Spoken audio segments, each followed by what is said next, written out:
Muy buenas noches, amigos oyentes, televidentes, internautas, hermanos migrantes que están con nosotros en Ecuador TV. Esto es Un Café con JJ. Hoy con un invitado que es el doctor Byron San Miguel Marín. Él es experto en seguridad y geopolítica, doctor en ciencias de la educación, exdirector del INOCAR, especialista en hidrografía. Y con él vamos a dialogar de dos temas de fundamental importancia. Primero haremos una radiografía, por decirlo de algún modo, del atentado que ocurrió en Guayaquil. Ya ustedes están al tanto igual o más que nosotros, frente al Mall del Sol, al pie del edificio Pronovis y cerca del Hotel Sheraton, propiedad de la familia del presidente de la República. Y además dos atentados adicionales, un puente en la vía Naranjal y otro puente en la provincia de La Suay. Y por supuesto en el siguiente bloque, ¿por qué es necesaria una nueva constitución? Gracias, doctor, por estar con nosotros. Comencemos justamente por eso. Usted tiene experiencia en temas de seguridad. ¿Qué relación, qué vinculación, qué análisis hace usted de esa explosión que, según el ministro del Interior, tendría como responsables a los lobos? Buenas noches, Jimmy. Buenas noches a todos los que nos están viendo. Mira, este es un acto terrorista que hay que juzgarlo de esa forma. Según análisis de las investigaciones de la policía, todos los elementos constitutivos de la bomba tienen relación con asuntos de minería. Es decir, por ahí viene el asunto. El presidente a dar un duro golpe en Imbabura. El ministro de Defensa declaró que bombardeó las minas allá ilegales en Buenos Aires. Y para mí es una represalia de estos grupos mineros de minería ilegal y narcotraficantes, porque allí están metidos, ¿no es cierto?, en el lavado de dólares del narcotráfico, en la minería ilegal, y sacan el oro y lo sacan por el Perú y Colombia. Entonces, es una represalia a los actos que está haciendo el presidente contra la minería ilegal y contra el narcotráfico. Es decir, también el hecho de haber detectado que los explosivos que se utilizaron en ese vehículo, porque eran tres en el que explotó, también son usados para destruir piedras, rocas, qué sé yo, y eso se usa en la minería ilegal, ¿no? Sí, así es, Jimmy. Esto es claramente identificable. La policía ya lo ha determinado en las investigaciones y tiene que ver con explosivos que se utilizan en minería ilegal. Y además iban a causar un impacto fuerte porque no pudieron. Al principio fue como un incendio para que la gente se acerque. O sea, imagínate el acto terrorista para después explotar los otros artefactos que hubieran causado muchos muertos en la ciudad de Guayaquil. Es decir, la idea, al parecer, era ocasionar aún más daño. Así, más daño, porque estaba hablando con un experto en explosivos de Fuerzas Armadas y me dice que cuando hay explosión, tú lo accionas de un celular y le explota el carro, ¿no es cierto? Pero esto no fue hecho así. Por eso es que son asesorados por expertos terroristas de Colombia, inclusive muchos de España también. Vemos que el ETA también está metido en los ex integrantes. Están probablemente acá. Lógicamente, con Venezuela, con Colombia, con las FARC. Mira, yo vi un reportaje del que mayor daño causó en Colombia y ellos contrataban a los del ETA y causaban, por ejemplo, si el asesor del ETA terrorista le decía que ponga 1000 libras de explosivo, este Escobar lo ponía al triple.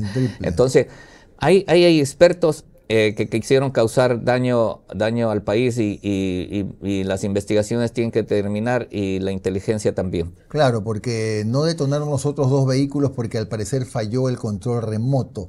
De otro modo estaríamos hablando de un impacto muchísimo más grande, ¿no? Sí, lo que te decía es que este experto en explosivos me indicó que cuando tú accionas un artefacto con un celular, a través de un celular, porque encontraron ahí un celular, el resto de un celular viejo, ¿no es cierto?, la explosión se hace inmediatamente, pero aquí era para causar, primero incendiaron el vehículo y la gente, viste ese taxista que estaba filmando, sí, claro, y la gente se acercaba y entonces una vez que esté ahí amontonada la gente y los curiosos, iba a hacer las explosiones de los otros dos artefactos. Entonces lo que hubiera pasado, hubiéramos estado lamentando terriblemente, pero algo pasó que no sucedió, gracias a Dios. Ahora, ¿cree Byron que ¿Es una coincidencia que haya sido colocado el vehículo, el autobomba y los otros dos, los 3 vehículos, en un sector donde hay muchas propiedades de la familia del presidente? No, ese es un mensaje al presidente como diciendo, si nos sigues haciendo daño, te vamos a hacer daño a tu familia. Ahí sabemos que está el Mall del Sol, que es de la tía del presidente, lo mismo el edificio también, Pronovis, todo. Sí, sí. Y también más atrás el hospital, el Omni Hospital. Ah, también, sí. Parqueo y todo eso. Entonces, es un mensaje al presidente, pero el presidente creo que tiene coraje suficiente, ya lo ha demostrado en la defensa de Quito, que no permitió a los indígenas, y ahora en Otavalo, donde ya creo que van a solucionar el asunto del paro. Y una consulta, Byron. ¿Crees que hay también algún tipo de vinculación entre el atentado de Guayaquil, por decirlo de una sola forma, con las detonaciones en un puente en Naranjal y otro puente en la provincia de La Suay? Sí, no es coincidencia, no hay esas coincidencias, todo es hecho para causar temor en la población. Dos vías que son importantes, la que se traslada a Cuenca y la que se traslada a Machala, ¿no es cierto?, a la provincia del Oro. Le oí ayer a la prefecta del Guayas que el puente en Churute no se puede transitar, entonces no tiene que poner... Y también está muy afectado el puente en la provincia de La Suay. Van a poner puentes Bailey. Hoy escribí a César Ron, mi amigo, que fue el ministro de Obras Públicas, y me decía, y él tiene una empresa ya en Machala, en la provincia del Oro, que ayer tuvo que hacer como 8 horas por venir, porque han puesto un puente Bailey que solo permite provisional, un carril. Un carril. Entonces, imagínense el daño que están causando a la economía del país, ya ahora en Imbabura, ahora en la provincia del Oro. Ahora, Byron, estas explosiones localizadas en Guayas y en Azuay, de alguna manera nos deben hacer pensar con preocupación que podría tratarse de una escalada terrorista, considerando que no pudieron salir del encapsulamiento de Imbabura como la medida de hecho. Entonces es una forma, no sé, de expandir la acción de quienes están aparentemente o estaban atrás del paro. Se ha dicho, pues, minería ilegal, contrabandistas de combustibles, etcétera. ¿Hay que preocuparse por eso? 2 puntos de vista. El que dijo el presidente, que son, como diciendo, las últimas patadas de ahogado que están dando estos grupos que le están persiguiendo a través de inteligencia, a través de del SRI, de la UAFE, porque recuerdas que ya, por ejemplo, en este grupo terrorista de los comandos del norte de Colombia, fueron ya decomisadas haciendas, vehículos, etcétera, etcétera. Y a través de inteligencia también se está llevando a todos los líderes y segundos líderes de los mayores grupos terroristas y narcotraficantes, ya están detenidos. Entonces, todas estas acciones, yo creo que, como dice el presidente, son últimos golpes, pero hay que tener, por eso inteligencia tiene que trabajar mucho, Fuerzas Armadas y Policía, porque no creo que se van a quedar atrás. Hay mucho dinero ahí. Yo creo que vienen de 3 fuentes de dinero, mira, de los narcotraficantes, de los mineros ilegales y dinero del gobierno del dictador Maduro. ¿Por qué cree que también hay financiamiento de Venezuela? Porque ahí está metida el partido político que ha defendido al presidente, al dictador Maduro. Lo ha dicho la presidenta del partido, ¿no es cierto? Y la Revolución Ciudadana. La Revolución Ciudadana. Y para mí este es el momento crítico, o sucumben o nuevamente vuelven a respirar. Claro. Ahora, ¿cuán importante, usted mencionó hace un momento, cuán importante es el trabajo de inteligencia para poder adelantarse al cometimiento de los delitos? Y debo decir esto de adelantarse porque se podía adelantar cuando la ley estuvo vigente poquitos días, pero ya no lo está. La Corte Constitucional la observó. Sí, hablaba con unos amigos expertos en este tema y mucha gente decía, ¿por qué no hay policías ni fuerzas armadas en el aeropuerto, en las gasolineras? Y yo les decía, el terrorismo no tiene límites. Mire lo que pasó en Estados Unidos. Puedes poner 1 millón de policías y te atacan por el aire y te vuelan las Torres Gemelas. Es decir, así pongas tú un policía atrás de una persona, hacen explotar un carro bomba en un hospital. Es difícil. Por eso es que hay que, como tú dices, Jimmy, hay que anticiparse a través de la inteligencia. Y a través de los convenios con Estados Unidos, Israel especialmente, que tiene la Mossad, tú sabes, el mejor grupo de inteligencia.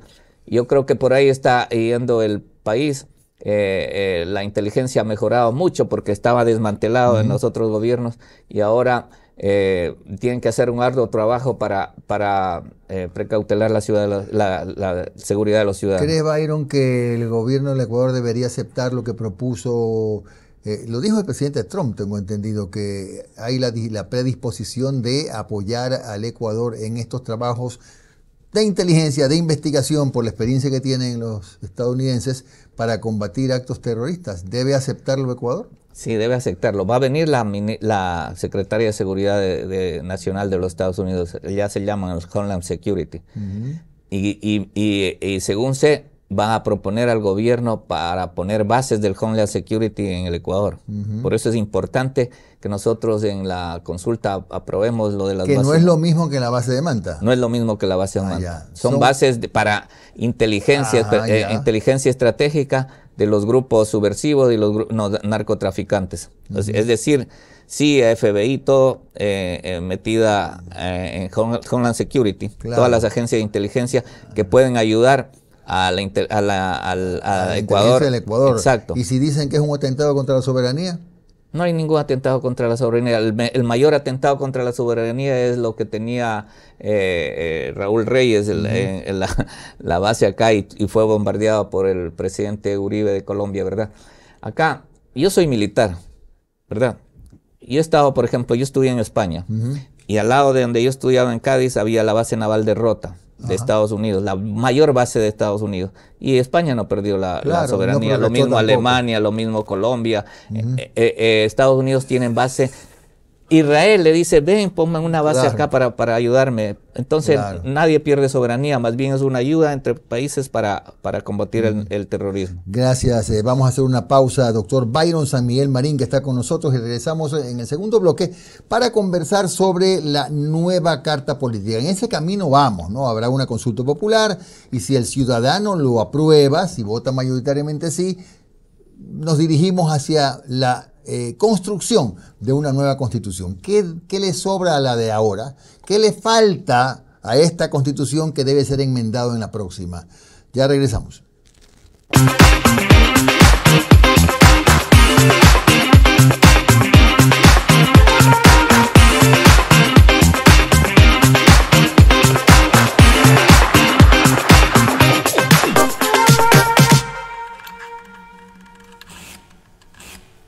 Amigos de Ecuador TV, seguimos con el doctor Byron San Miguel Marín, un experto en seguridad y geopolítica, para conversar de la nueva carta política, de la nueva constitución. Si es que la consulta popular así lo resuelve, pues hacia allá vamos.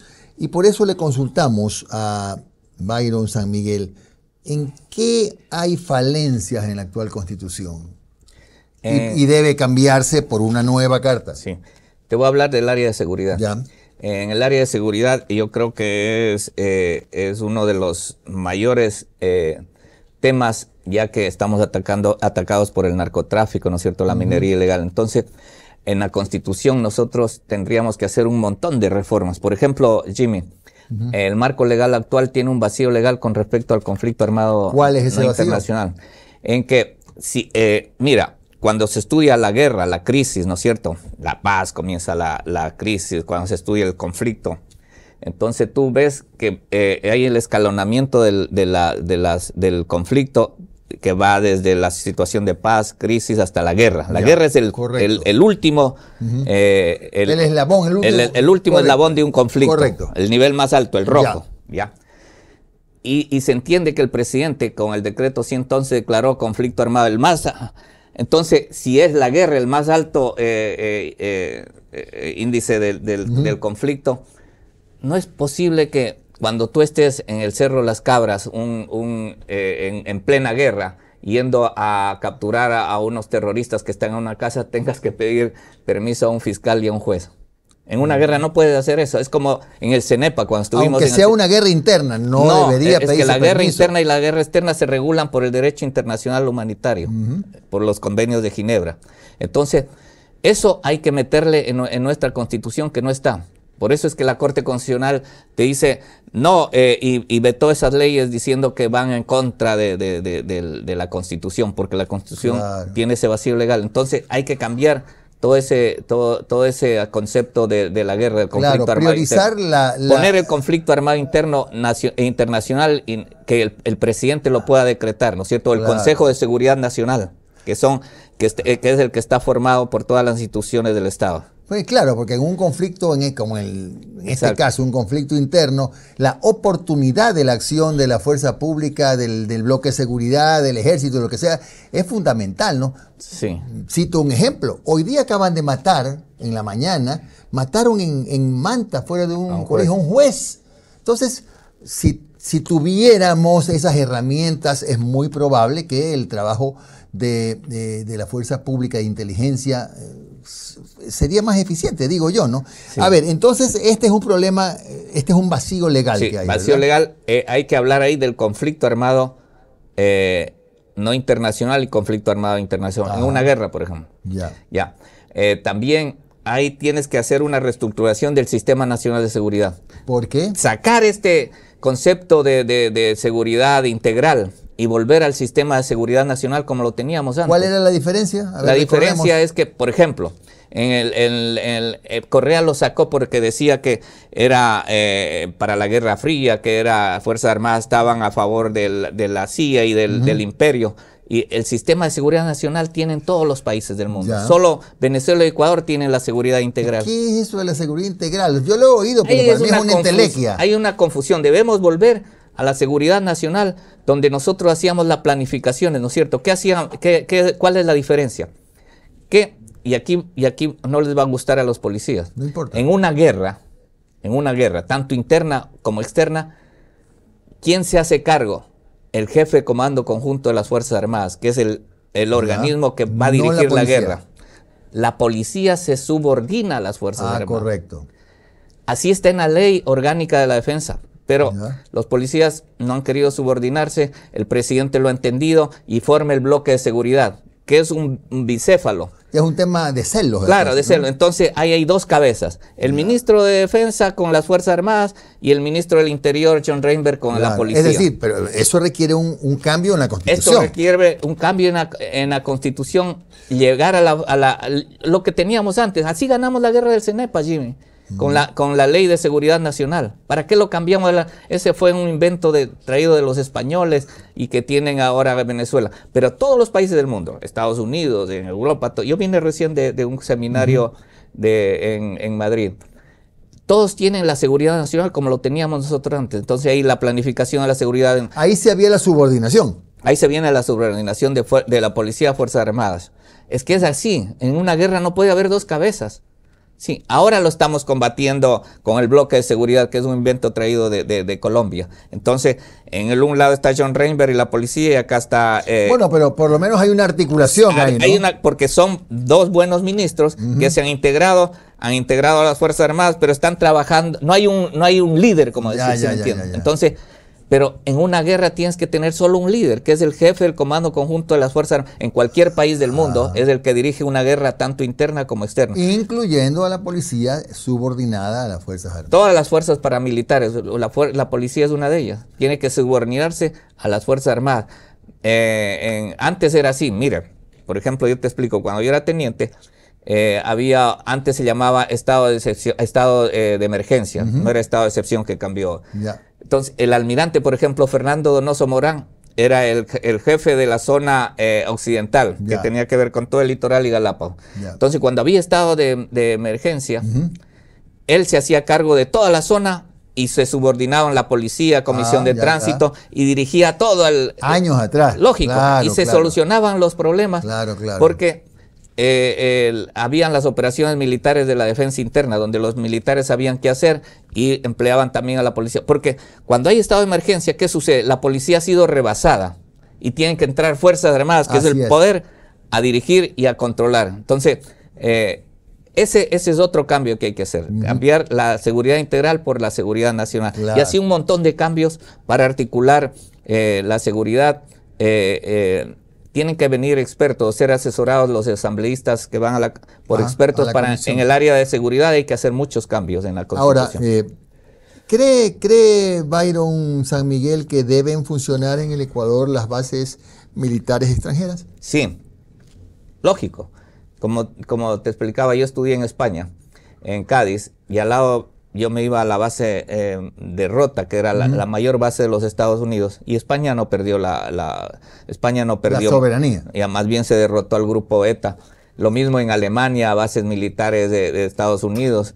¿Quién no quiere tener una base? ¿Para qué? Para que le apoyen a seguridad. Mira lo que nos apoyaba Manta. Y en este caso sí sería para el combate al narcotráfico. Al narcotráfico y al terrorismo. No podrían intervenir en temas internos del país. No. En seguridad, por ejemplo, en un paro no, pues. Sino contra el terrorismo, contra el narcotráfico, que son dos delitos internacionales y que tienen que unirse los países para combatirlos. Claro, entonces cree Byron que, dado que, como usted mismo usó la palabra, la violencia ha rebasado las posibilidades de combatirla por parte de la policía, y es entendible porque hay mucho dinero atrás de estas actividades ilícitas. Está bien que las Fuerzas Armadas sigan en la calle en coordinación con la policía, o como sea por el momento, combatiendo al crimen organizado, ¿no? Sí, ya votamos inclusive el 80% de los ciudadanos en la pregunta que hizo el presidente en que Fuerzas Armadas estén en los asuntos de seguridad interna en las calles, porque aunque digan que no es esa sumisión y que por eso a veces hay excesos. No, porque las Fuerzas Armadas ya están entrenados en el asunto de seguridad interna, ya tienen inclusive armas no letales como balas de goma, como ya están entrenadas las Fuerzas Armadas en asuntos de derechos humanos. Se ha dado mucha instrucción en academias de las academias de guerra, en los institutos de formación. Es decir, las Fuerzas Armadas están entrenadas y ya no tienen armas letales, sino armas para contradisturbios. Claro. Como ha sucedido ahora, por ejemplo, una bala que se dispara y te deja manchada. Ajá. Y también tiene gas para aturdir pero no lo mata. Ya no usan armamento letal. No lo usan armamento letal en estas. ¿Y los dos muertos que ha habido en estos días? Están en investigaciones, mira que más bien ha habido muchos proyectiles, por ejemplo en el carro del presidente cuando fue de bala, más bien de los otros. Acá hay muchos, como dicen los indígenas infiltrados, que han venido desde Venezuela y Colombia, inclusive indígenas que han sido entrenados en Colombia por las FARC. ¿Esa información tienen las Fuerzas Armadas? Esa información yo lo he visto, y hay grupos de jóvenes que se han ido a entrenar a Colombia. Y de esto tiene conocimiento inteligencia en el Ecuador, supongo, tiene conocimiento, ¿no? Inteligencia, sí. Sería gravísimo, sí. Eso. Esta pregunta es como cereza del pastel, porque ya he empezado a escuchar y a ver algunas iniciativas para impulsarlo. ¿Cree Byron San Miguel, con tanta experiencia en las Fuerzas Armadas, que vale la pena volver a la instrucción premilitar? Sí. Vale volver a la instrucción premilitar. Ahí los muchachos, en vez de estar vagando en los barrios, venían los sábados, ¿no es cierto?, a recibir clases de cívica, de ética, a entrenar, a disparar, a correr. Y eso les gustaba a los muchachos. Nosotros en las bases teníamos entrenamiento, nosotros éramos instructores, y eso se incentivaba. Inclusive hasta ahora nos saludamos con gente que nosotros habíamos dado instrucción y que apoyan a las Fuerzas Armadas, que apoyan a la policía, que apoyan a la seguridad. Yo creo que eso es una forma de tener también a los jóvenes ocupados. Y lo mismo la conscripción. La conscripción militar. Volver obligatoria. Como era antes. Es que en la ley de seguridad nacional tenemos que volver a la ley de seguridad nacional. Ahí estaba la conscripción obligatoria. Ahí está todo. Inclusive la instrucción premilitar. Ahí estaba todo. Es que en la ley de seguridad nacional, como tienen todos los países, están todos estos que nos sirven para mejorar la seguridad de un país. Claro. La seguridad integral es una mezcla entre la policía, entre las Fuerzas Armadas, o sea... un híbrido. Es un híbrido que no entienden ni los propios militares ni la policía qué se trata. Claro. Por eso es que hay que volver al tema de la seguridad nacional. Volver a la premilitar. Me van a aplaudir los miembros del Colegio Interamericano de Defensa porque estamos en esa lucha de que volvamos a la seguridad nacional, el término de seguridad nacional. No es descabellado. No es descabellado. Bueno, muchas gracias al doctor Byron San Miguel. Él es experto en seguridad y geopolítica, también doctor en ciencias de educación, exdirector de INOCAR, especialista en hidrografía y un militar de larga data también. Gracias, Byron, una vez más. Amigos oyentes, televidentes, internautas, vamos a estar con ustedes mañana otra vez con un programa a las 22 horas. Tendremos como invitado al ex viceministro de Gobierno, doctor Mario Cubi. Así que será hasta mañana a las 22 en Ecuador TV.